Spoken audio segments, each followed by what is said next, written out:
মেহেরপুরে truck motorcycle সংঘর্ষে যুবক নিহত। রফিকুল ইসলামের পাঠানো ভিডিও তথ্যচিত্রে দেখুন বিস্তারিত।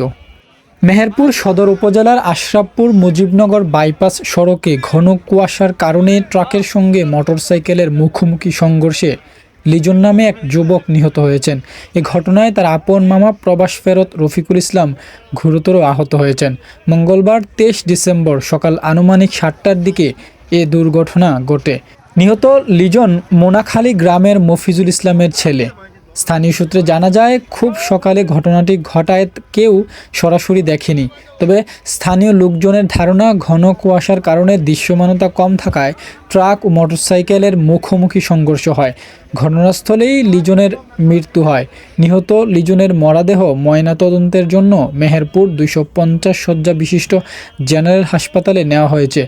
ট্রাকটি ঘটনাস্থল থেকে পালিয়ে যায়। আহত রফিকুল ইসলামকে স্থানীয় লোকজন উদ্ধার করে প্রথমে মেহেরপুর 250 শয্যা বিশিষ্ট জেনারেল হাসপাতালে নিয়ে যান। সেখানকার চিকিৎসকরা তার অবস্থা গুরুতর দেখে রাজশাহী মেডিকেল কলেজ হাসপাতালে রেফার করেন। পুলিশ ঘটনাস্থল পরিদর্শন করেছে এবং ট্রাকটি শনাক্তের চেষ্টা চালাচ্ছে।